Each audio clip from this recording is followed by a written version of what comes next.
मनसे अध्यक्ष राज ठाकरे यांनी घेतले नांदेड येथील जगप्रसिद्ध गुरुद्वाराचे दर्शन।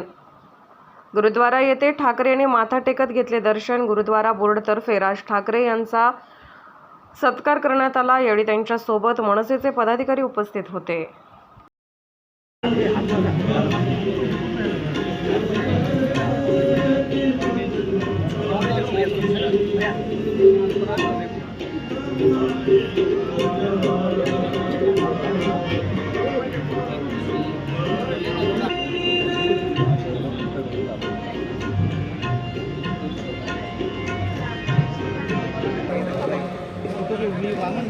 ओके